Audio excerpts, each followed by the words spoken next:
request Veerababu to speak.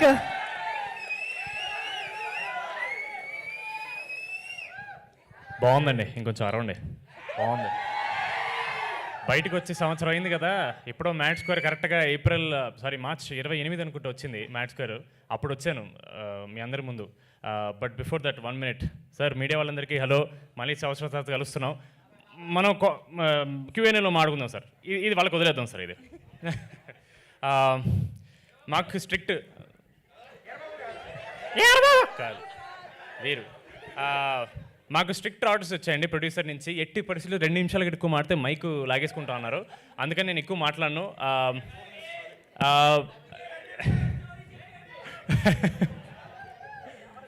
ఒకసారి ముందు రండి, మీరు ఒకసారి ముందు రండి. ఈ ప్రాజెక్ట్ జరగడానికి అండ్ ఇంత సక్సెస్ఫుల్గా రావడానికి these 2 women are the only reason that I'm here. నేను ముందు లేనండి, వీళ్ళు ముందుంటే నేను వెనకాల ఉన్నాను అంతే.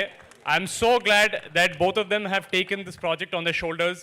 ఈవిడ ఎలాగైనా సరే సినిమాని ఆడియన్స్లోకి తీసుకెళ్ళాలి, people have to watch it, they need to experience అని చెప్పి ఈవిడ థియేటర్కి వచ్చినప్పుడు మాత్రం వాళ్ళు ఏదో ఒక చిన్న ఎక్స్పీరియన్స్ ఇంటికి పట్టుకెళ్ళాలి. ఊరికే వచ్చారు, డబ్బులు కట్టారు, ఏదో నవ్వేసుకుని వెళ్ళారని కాకుండా చాలా కష్టపడ్డారండి. ఏ పాయింట్ ఆఫ్ టైంలో కూడా ఆడియన్స్ని గ్రాంటెడ్ తీసుకోలేదు. ఇది సరిపోదు బాబు, ఇంకా కావాలి కావాలి కావాలి అని కష్టపడ్డారు ఈవిడ. ఐఎమ్ సో గ్లాడ్ దట్ ఇంత హార్డ్ వర్కింగ్ వాళ్ళతో నేను ఇంకొంచెం హార్డ్ వర్క్ చేయడం కుదిరింది. Maybe I became 1% better actor because of both of them. Thank you so much. మనం మళ్ళీ నాకు ఒక థ్యాంక్ యూ ప్రోగ్రామ్ ఉంటుందండి. ఒక లిస్ట్ వేసుకుని వస్తాను నేను, అదంతా మనం ప్రీ రిలీజ్లో మాట్లాడుకుందాం. ప్రస్తుతానికి మీరు టీజర్ చూసిన హీలో ఉన్నారు కాబట్టి ఎక్కువ మాట్లాడితే మీకే బోర్ కొడుతుంది. Q&Aలో మీకు మంచి మ్యాటర్లు దొరుకుతాయి, అప్పుడు మాట్లాడుకుందాం. థ్యాంక్ యూ సో మచ్ మీ అందరికి వచ్చినందుకు. మీడియా వాళ్ళు మనం వేసుకుందాం నెక్స్ట్. ఫుల్ ప్రిపేర్డ్గా వచ్చినట్టున్నారు సంగీత్ గారు. Thank you so much.